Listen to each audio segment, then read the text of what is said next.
This episode of That Mental Ginger Show is brought to you by the Thomas the Tank Engine Man documentary. Watch Nick Jones's amazing BBC documentary, which was first aired in 1995, about the Reverend Wilbert Awdry and the Thomas the Tank Engine series. The documentary is out on limited release and copies are selling out quickly. I should know, I just got one myself. To purchase a DVD, Blu-ray or on-demand copy, please go to www.quantafilms, that's Quanta Films, all one word, .co.uk. There are also two charming mugs quoting the Reverend W. Awdry himself. However, these are very limited, so they will sell out fast. Thank you to Quanta Films and Nick Jones in particular for being our very first sponsor. I really do appreciate it. Hope you enjoy the show. On today's episode of That Mental Ginger Show, we are talking to YouTuber Shaun Mooney. I knew Shaun way back when I was young and stupid and didn't really have a clue about my life. And Shaun was always the kind of guy that I leaned on for a wee bit of kind of mentoring advice, so to speak. And we caught up again in 2013 when we were back at college, both studying. I was still studying the same thing. He was studying a different thing. And almost 10 years later, we are reunited in podcast form. You'll be able to tell how much I really respect this guy. And it's a great episode, especially if you like your gardening. All right, troops.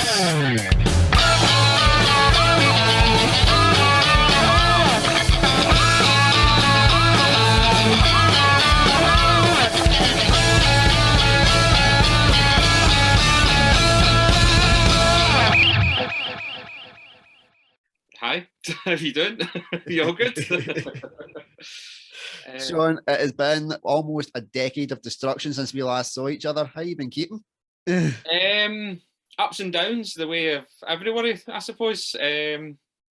Yeah, just trying to keep my head above water as everybody else is. Yep, just like Fear of the Dead Man says, keep your head above water. Mm-hmm. Yeah.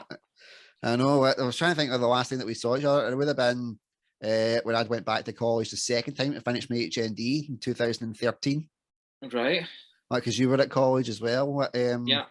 Doing, I don't know at that point. Was I doing my acting or was I doing accountancy? It was the accountancy. The accountancy stuff, I was doing that. Went and got a degree in that. That's, oh, nice one, man. Mm-hmm. Yeah. But did nothing with it because I couldn't get a job. Well, in fairness, with me starting this Ginger Media, I will probably need an accountant. So if I can get a budget, for it, I will let you know. That sounds good. It's good. Yeah, because otherwise I am fucked. I could do kind of payroll stuff like that. It's nice, easy stuff. But if you want a proper accountant, it needs to be more. I need a chartered. No, I can't even say it these days. It's been a while since I've done that stuff. Chartered accountancy, but I needed a job then to get that education. Fair enough, man. But we're not here to talk about me and my shenanigans. We're here to talk about you and your shenanigans. And I like shenanigans. Yep. So as I call it the origin story, because if there's one thing we've all got in common, we all have an origins. So Shaun, for my faithful followers, please tell us your origin story. Origin story, right? So grew up long time ago in a place called View Park. Hey. Then moved due to family issues. My sister ended up having paranoid schizophrenia. We moved to Glasgow to try and get better medical side of things. Then growing up, I decided, it was a great idea to be an actor, become an actor, go and get a degree or a study acting, become that. Lost interest. Became a youth worker, done youth working for a while in community halls and things like that, and put on shows with kids. Yeah. And then went, this sounds not good, so I'm going to go and be an accountant. Started trying to be an accountant, and now I'm in the garden and went, I actually love gardening and I like to grow things, and started videoing myself doing that. while doing side jobs and thinking about going back to education to become a teacher. Maybe, don't know. See what happens. Hey, you gonna teach gardening? That would be awesome, but no, I think primary teaching would probably be the best thing for me. But yeah. Well, in fairness, like they do a lot of like planting and stuff in primaries anyway. Like what I know from like my two boys going to nursery and stuff, they're always coming home muddy and dirty. So that would be the ideal environment for you, man. Are you sure it's the gardening side of things, or are they just going right? With no budget, we'll just fling them outside. Probably a bit of both.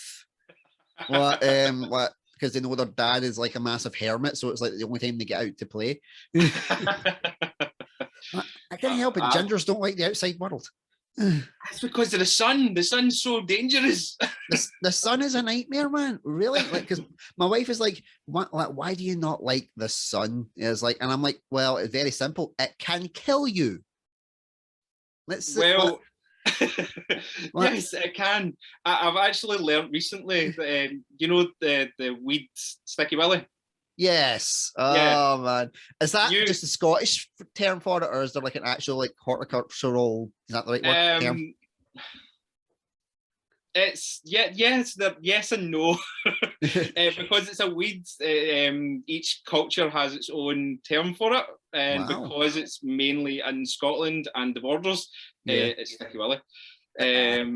But yeah, you can use that to have a cream for your skin, so it protects you from the sun and aging and stuff like that. You can actually use that weed. So all the times I was getting hit with the sticky willies in primary and high school, putting them in hot water and making a cream with it. That's why my skin is so pale. It was just like, right, it just adapted and blended in to the gingerness. So that's why my bald hair away for being an albino. Well, should just shave your head a wee bit more. That for you. That's it. Oh man, I actually did that. Let's see, at the start of lockdown, I shaved all my hair off, like facial hair and everything. Never told my wife about it. She was pissed. I slept on the couch that night. I'd love to be a fly in the wall just to see your wife's reaction on that one. That was. Oh yeah, it was certainly interesting to say the least. But she was like, "Yep, never do that again. If it falls out, fine, but don't do that again." Don't do it again. I was like, okay, fair enough. So what got you into the garden in the first place? I mean, my dad is kind of in the same way that like he always played football and stuff, was really kind of physical and all that. And I never pegged him to be a gardener in his life. And he gardens like a mofo. Like he's got a greenhouse, 2 sheds. Like I'm always coming home with like tomatoes or lettuces. Like I don't even eat the lettuces, I just have to bring them home. That's a shame. All that time growing. To be honest, at first I do eat them. I was only kidding. And I actually wrote a parody song about gardening based on my dad's experiences, which one of my mates recorded to the tune of Limp Bizkit's "Rolling." And my dad listened to it and he went, "You wee bastard, you've been studying me all these years." And I'm like, yeah. So what got me into gardening is it was actually a release from family life when I was younger. I was like 9 or 10. My dad left, and when he left, they had a greenhouse and all these things out in the garden. So I started playing about with dirt and ended up getting scrap potatoes and started growing them in like a shed. Yeah. And I found it fascinating, but I never went back to it until much, much later on, and I actually liked putting things in the ground and getting the result. It chills you right out. It is one of the most relaxing hobbies that you can get, because I say relaxing, it's stressful because you've got bugs and everything you have to maintain and stuff like that, but it's also an escape from everything else that's going on. So my dad's always talking about the curse of the slugs. Yes. Yes. Beer is the best thing for them. For you to get drunk, and for them to also get drunk. So beer, a tub of beer outside, put it in the plants, sorted. My dad would not part ways beer. Like he gets like the solutions and all that kind of stuff. But he's got like the wee cups like kind of outside, so that like to deter them and all this stuff. Well, that's in the cups is meant to be beer. meant to be beer. It's meant to be beer inside the cups. Anything Nice, with wheat in it. So I right. encourage them. So in that sense, you could use non-alcoholic beer for that then as well. Yes, If you didn't want to waste the stuff that got you pissed. So non-alcoholic stuff. Anything with a strong, pungent, rotten smell, because that's what beer is. It is fermented, and that's what it kind of attracts the slugs and snails and things like that, and that's why I end up going in there. But so, take note, everybody, like the stuff that you order in Witherspoons on a Saturday night can kill slugs at the same time. see that drip tray that all that beer gets wasted in, right? Just scoop that out. I know that it's just take it. Hey, that's a good idea for a business, my friend. That is a good idea. Because they're all about eco-friendly solutions and stuff like that. All that beer, all that waste, sell it to agricultural people like yourselves, and use it to get and sell it for a profit. You have hit a winner, my friend. That's that one. Fuck going into teaching. That's you. You will be the slug specialist. Well, if you're thinking renewable, right? So beer from pubs that's in that drip tray, just get a cloth, bring it out. That's you sorted. All the coffee places, reusable coffee grounds. I love it. It goes into my garden constantly. Yes. Again, it can be a deterrent for slugs as well if you scatter them round. Eggshells, crush them up into a fine powder. They don't like sharp things. Put them in the ground as well.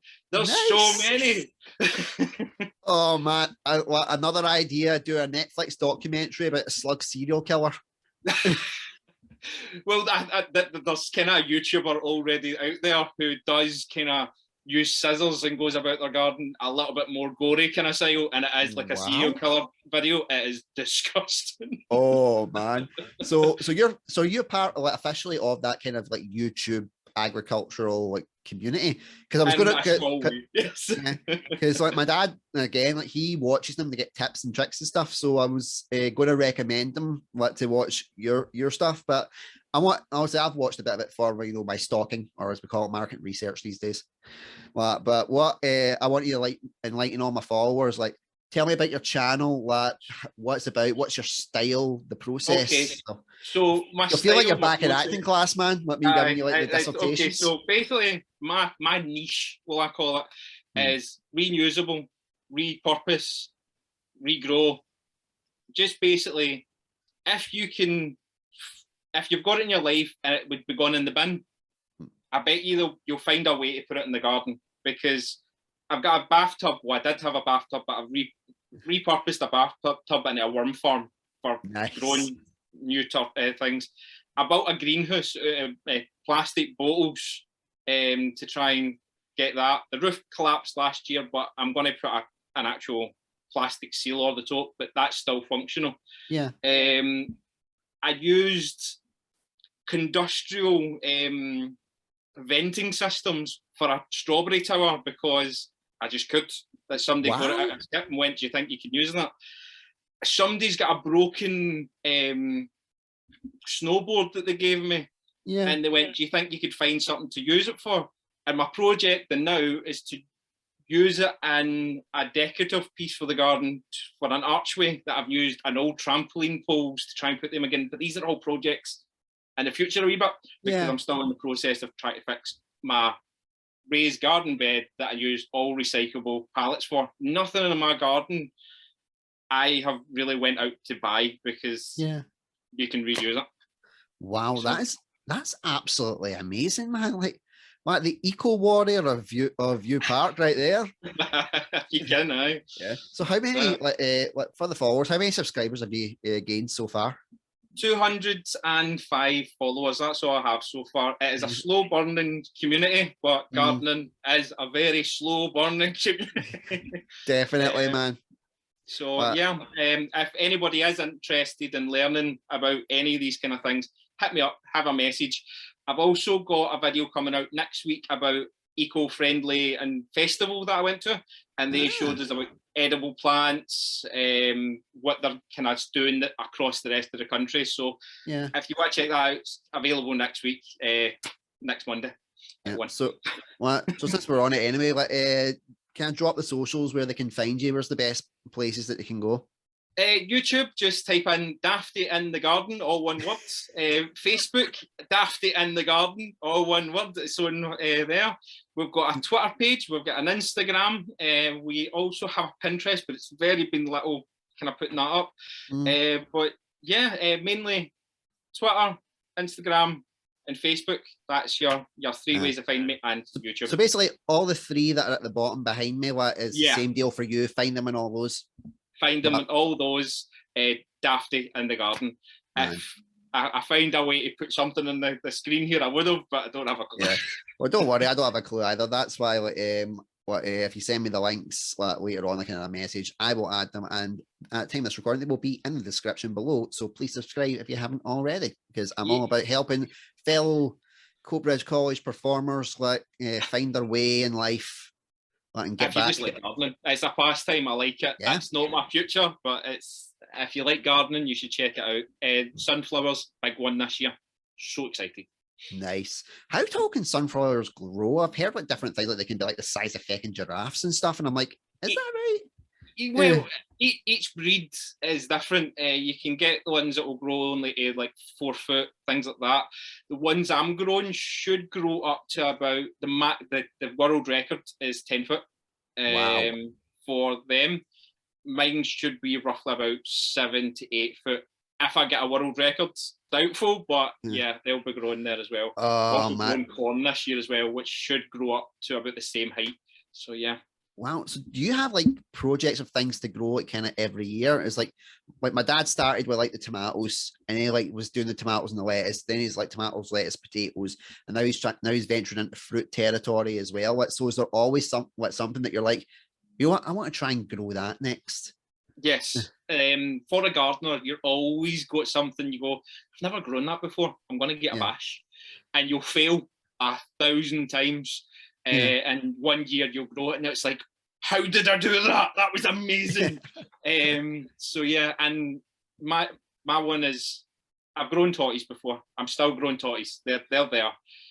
I've got tomatoes growing. I've grown them before in the past, but I've never grown them outside in abundance. So they're there this year. First year I've grown corn is this year. They're doing fantastic. Nice. Sunflowers, first time I've grown them in my garden as well. But I've grown onions before, carrots, parsnips, basically all root vegetables I've done, and I've done it well, and I try and do them each year because I like eating them. And got to ask, do you serve it to the family as well and brag that it's homegrown? Usually if I've got like an abundance of a plant, I'll end up going to the family and go, I've no space for this, can you take this? Do you want it? And I kind of palm a lot of things off on other people if I can't fit it in the garden. It's exactly like my dad. I've not got space. Can you do it? And it's like you can take the tomatoes, the potatoes, you can make a nice wee veg salad there. I'm like, you can take the plant, but in like a month's time, then you'll have the salad. But just take the plant now. Just take it. I've taken time to grow this. Just take it away. You my dad would get on like a house on fire, man. I've got new neighbours that just bought a house next door, and they were doing their garden up, and they spoke to me about their dad being into gardening as well. And I says, "Oh, that's great." And I was just finished planting my corn in the garden, and I went, "Do you think you'll fancy some corn?" First time ever speaking to them. Just there you go. Here's some plants. What you should have done was like, they fancy any corn, and just given them your children, the children of the corn. Children of corn. How many wings you got now, man? What's that? How many wings you got? I've got none. Sorry. None at all. Man. What? Do you want to? Me and the wife, I'm going to put a damper in the chat now. Me and the wife, we just lost 2 kids. Oh man. Right. So I'll need to remove my foot directly from my mouth, put it back up my ass, and apologize. It's okay. That the whole point in the garden is to get an escape from that type of stuff as well. Yeah. Your show is about mental health, and there is a lot of people, a lot of dads that's gone through the same thing as myself, and we're in it together. Yeah. Rainbows all the way. butterflies. And it is one of the things, like, you always kind of hear about like the loss of a child from like the mum's side of it. You don't hear as much from like the father's side of it. Like, and I mean, that, obviously you've got your garden to escape. Is that your main kind of coping strategy when it comes to things like that? My main one. Everybody has a game they play, like on the computer, gardening, out going walks and things like that, or doing what you can. But there's no escape from losing that, like your future, as I'll put it. So if there is any dads out there, I get it. I'll say to me, for me personally, I feel that it doesn't affect us men as much as it affects the women, because they're carrying the baby. They're still connected in that way, but it is like someone rips away your future. It's like you plan. As soon as I found out she was pregnant, I started planning and building and doing everything I could possibly do to kind of get myself ready, as you've probably done with your own kids. Well, and I'll give you a spoiler alert, because I really do hope you try again, because I think you'd be an amazing dad. Well, but spoiler alert, you're never fucking ready. Nah, you're never ready. That's you're never ready. You fly by the seat of your pants most of the time. Like when I found out that it was twins, like I was like, I genuinely had the thought of, right, which one can we get rid of? Well, because I was so terrified. When I said one and done, I did not mean the pregnancy. But so it was like that day, and then you're kind of living in that state of kind of shock. And I just remember, like, when Alison had left, she went for a back shift, and I'm sitting in the house, and I get a phone call from my mum. Well, and she's like, I wanted to phone and see how you were. And she's like, I'm like, oh, why? It's like, because I knew Alison would be going to work, and I know how your brain works. You're going to be panicking the fuck out right now. She didn't say the fuck, because she doesn't swear, but she's like, you'll be panicking right now. And I'm like, yes, I'm panicking. But the only certainty that we had was that we knew they were identical twins, so we knew it was 2 boys or 2 girls. That was the only certainty that we had, but we didn't want to know anything else either. We were just like, right, that's still one of life's great mysteries, that you can choose to not find out. Well, and I always remember it, because she was taken in 10 weeks. The boys were 10 weeks premature, in their emergency section, and they were in the hospital for. Yeah, they were in the hospital for 6 weeks as well. But I just remember when like the first one came out and it was held up. I just remember like Kieran held up like Simba for the Lion King. Well, and I just looked and I went, "There it is!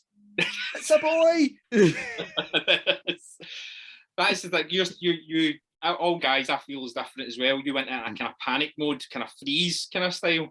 Yeah. Where I'm totally opposite. I would end up building, like if I knew it was twins, I would be coming in here going, right, how do I get bunk beds sorted? It's like 2 years down the line, but how do I get that sorted? Well, don't get me wrong, those things go through your mind as well. Like, definitely, you're thinking, like, like we've got a 3-bed house, but one's essentially a box room. What if they get to teenage years and they want their own space? And I'm like, look, this is a tiny room that's pink. Make your choice. So like you said, everything's flying. You're like, how am I going to save up for their future? How am I going to do this? How am I going to do that? How are we going to look after 2 at the one time? It's like, it's just fortunate that I wanted to be a hands-on dad, and wanted to be part of it. So this was just a case of you didn't have a choice. Yeah. So what we did was when we assigned what I called baby lanes, which was like, I was like, right, Kieran doesn't really Kieran doesn't react as bad to me as he does to Alison. Connor doesn't react as bad to Alison does with me.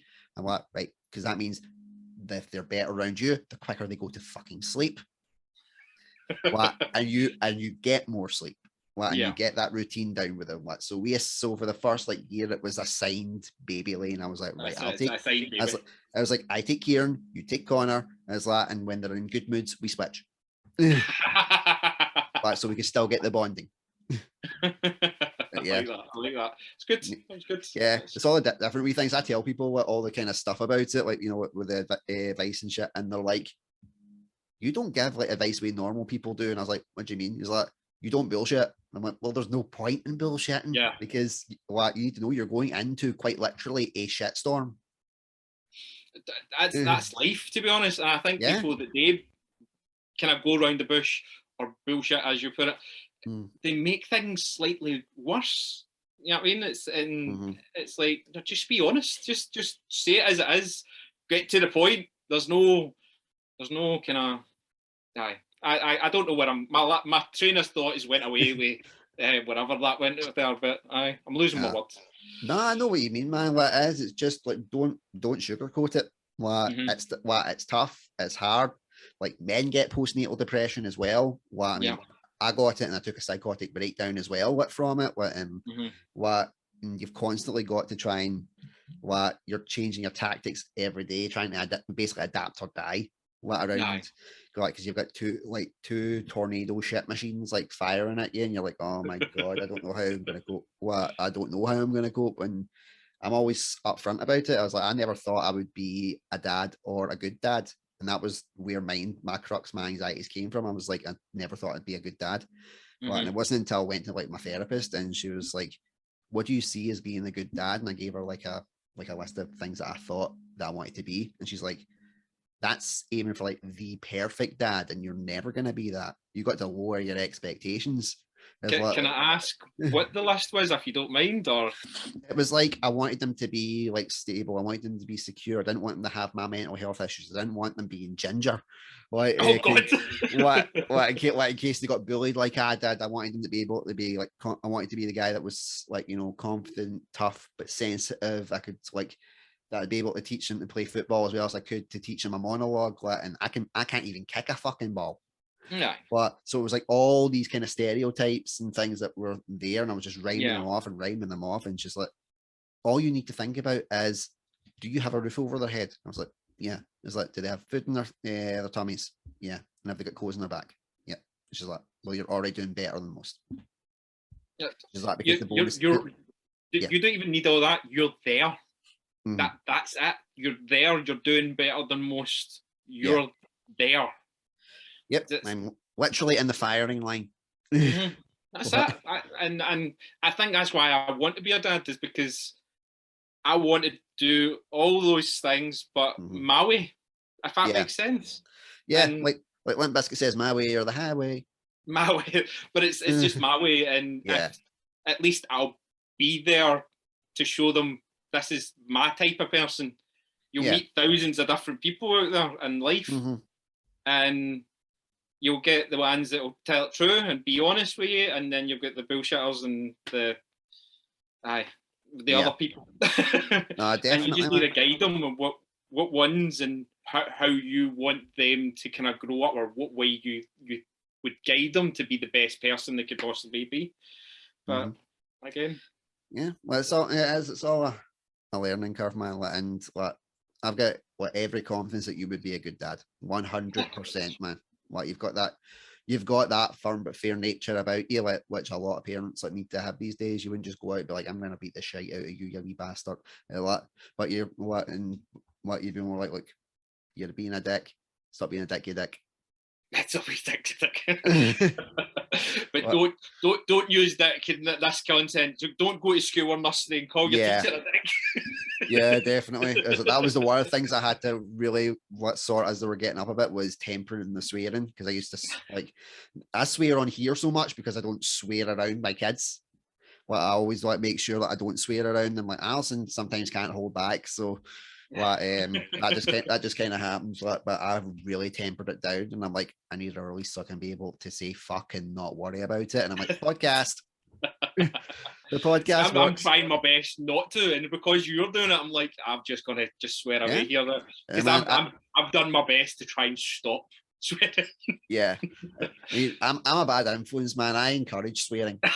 That's the thing. I believe that a word is a word, right? And it's always got a purpose. So if you want to say fuck or shit or ball bag or whatever it is, right? As long as you've got the content and you're not actually being mean towards someone, unless it calls for that. But even at that, that's a lack of intelligence. If you're in anger, need to swear at that person being aggressive to you, then that's another thing. But if you're going to swear in everyday life and use it properly or intended, there's nothing wrong with it. It's a word at the end of the day. Yeah, it's like how one of my other channels, the Ginger Engine. Like before I'd started that, I was doing like me top tens about Thomas the Tank Engine and stuff like that. So that's my weekend niche.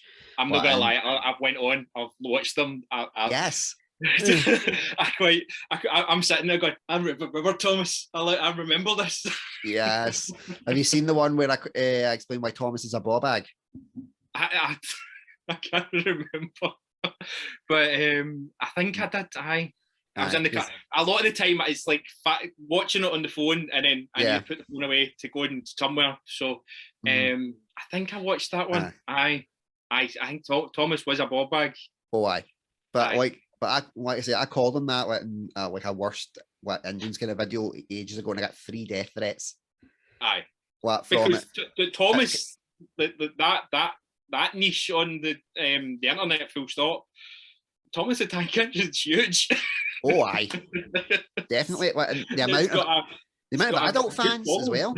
The amount of adult fans is crazy, man. Well, I mean, I used to think like I was really kind of alone. I would have been more comfortable with my dad finding my porn magazines than my Thomas trains.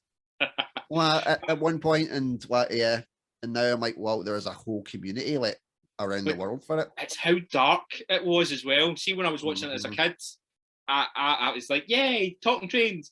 Now as a kid, I'm going, oh my god, the trains are getting like buried alive, and they are getting crushed, and you're going to watch them get crushed. What's going on? Yeah, I mean, there was one where like Toby was about to go off a fucking waterfall, and I remember watching it going, is this Thomas or Die Hard? Like, because he was about to go off a waterfall, and you get a helicopter and a train both trying to pull him back to safety. And they say, like, if we go over that waterfall, we're doomed. And I'm like, the fuck did I just tune into? Well, that was the tame ones. That was the tame ones. Yeah. I can't remember what was the train that get buried like in a tunnel because he didn't want to come out in the rain. Henry.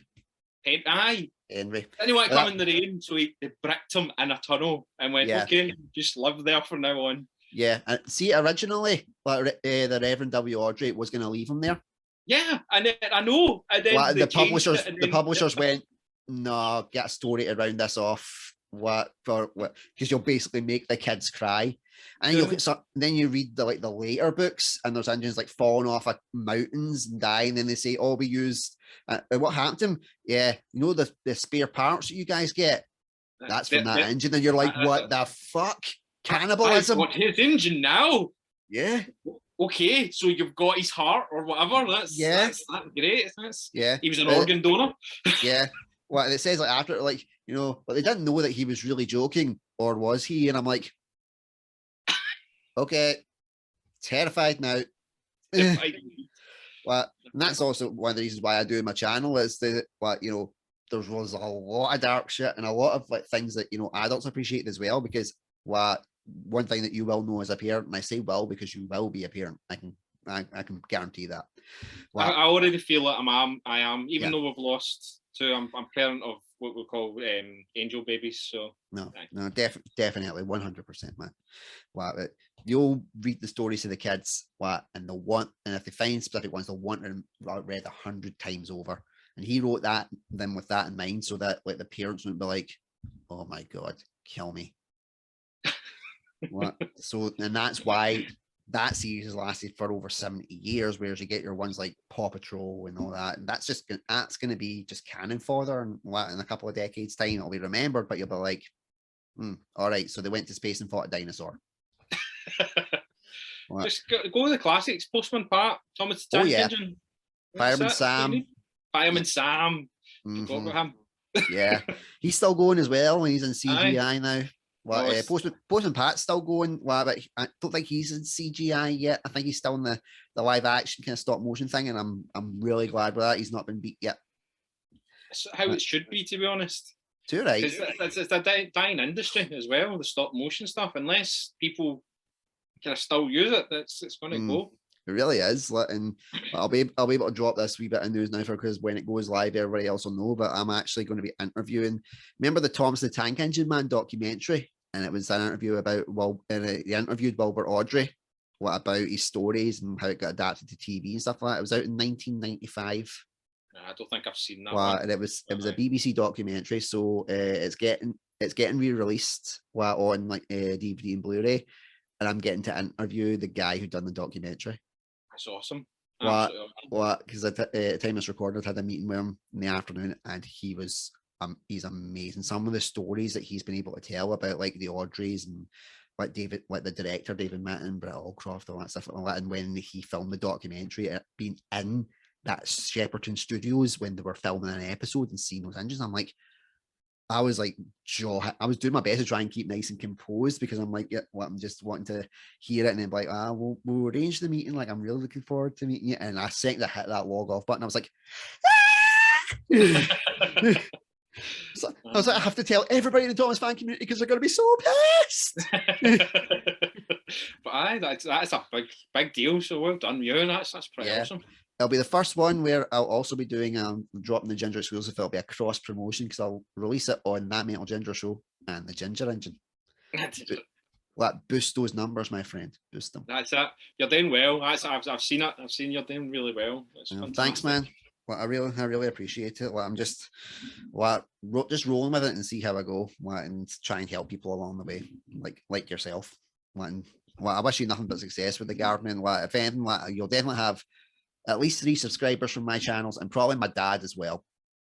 I will recommend it.